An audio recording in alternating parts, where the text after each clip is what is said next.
posisi ya. Jadi posisi ini juga turut menentukan sukses atau tidaknya wanita mencapai klimaks.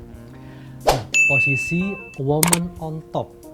Nah, Itu gimana tuh, Dok? itu merupakan posisi yang bisa memudahkan wanita mencapai klimaks. Kenapa? Oke. Dengan posisi wanita di atas, maka wanita bisa lebih mengatur ritme gerakan dari gesekan Mr. P dari Oke, prianya. oke. Itu. Kemudian yang kedua, pria pun juga ada keuntungan di sini. Pria bisa lebih mudah mengendalikan ejakulasinya, Oke. sehingga ejakulasi tidak terjadi lebih dini. Jadi bisa sama-sama untuk mencapai klimaks. Gitu. Oke. Oke, Dok. Berarti secara garis besar itu apa aja sih, Dok, penyebab disfungsi seksual pada wanita? Ya, jadi disfungsi seksual wanita ini sebabnya kalau kita lihat garis besar itu ada faktor fisik. Jadi di sini yang berperan adalah hormon, kemudian faktor kesehatan pembuluh darah, Oke. saraf, kemudian juga faktor psikis. Jadi Oke. bagaimana wanita memandang dirinya.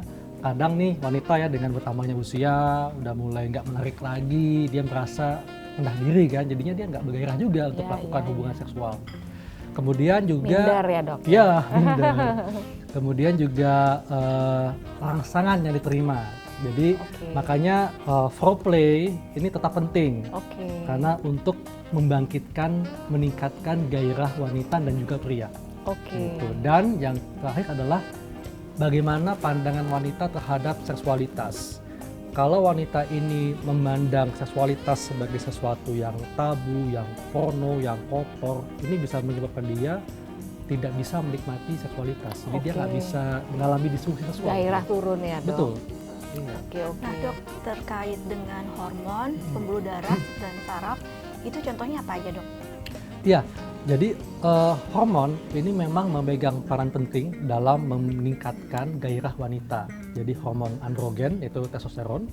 Kemudian hormon estrogen ini juga berperan, tapi juga berperan juga dalam meningkatkan kelendiran Miss V. Gitu. Nah, kalau misalnya ada gangguan pada hormon, misalnya karena penyakit atau karena pertambahan usia, menopause, ini kan hormonnya udah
gangguan nyeri seksual.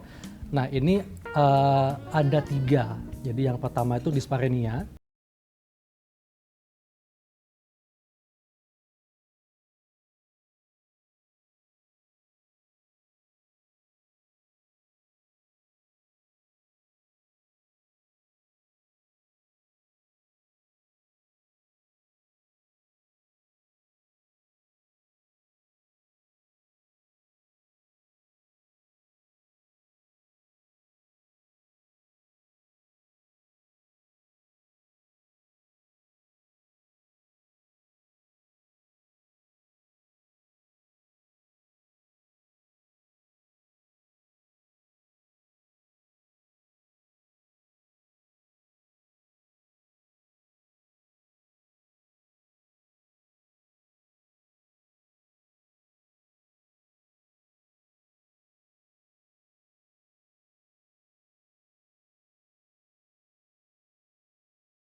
seimbang, iya. kemudian olahraga teratur. Olahraga Wanita penting. juga mesti olahraga dong, Iya, ya kan? iya. Betul. Kemudian juga tidur yang cukup, Tidur cukup ya. ya. 8 jam ya, Dok? Betul banget. Oke. Dan tidak melakukan aktivitas yang merugikan seperti merokok. Kalau konsumsi alkohol ya boleh, tapi tidak boleh berlebihan. Tidak over. Tidak ya. over. Dan nah ini dia nih pencegahan yang lebih penting lagi ya. Ya. Jaga hubungan baik dengan pasangan. Oke. Artinya tentu yang namanya pernikahan atau suatu hubungan itu kan pasti ada masa jenuhnya. Iya. Bener dong, Iya. ya kan? Nah, makanya sangat penting untuk menjaga komunikasi dengan pasangan.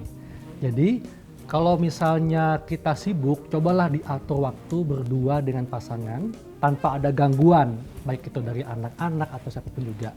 Kemudian usahakan yang namanya melakukan hubungan seksual itu jangan monoton. Artinya apa?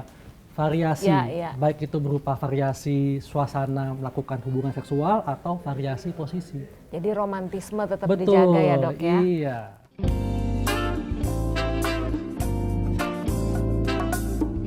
Ya kalau menurut aku sih sebenarnya kalau begitu karena udah suami istri harusnya saling terbuka aja. Jadi harus mau menerima masukan, misalnya yang ngalamin masalah adalah suami, harusnya introspeksi, oh ya deh kita berobat kemana atau kita olahraga atau apa. Jangan malah menghindar atau menutup diri karena nanti dampaknya malah makin susah kan gitu. Jadi nasihat aku sih kita terbuka aja, toh udah suami istri udah saling mengenal, jadi nggak usah jadi minder atau malah jadi tertutup, malah bikin masalah lebih runyam. Itu aja.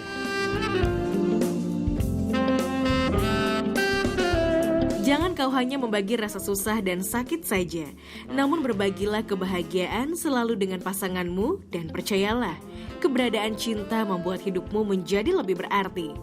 Tetap saksikan Sex and the Woman episode-episode lainnya, karena seksologi bukan pornografi, melainkan sebuah edukasi. Sampai jumpa pemirsa.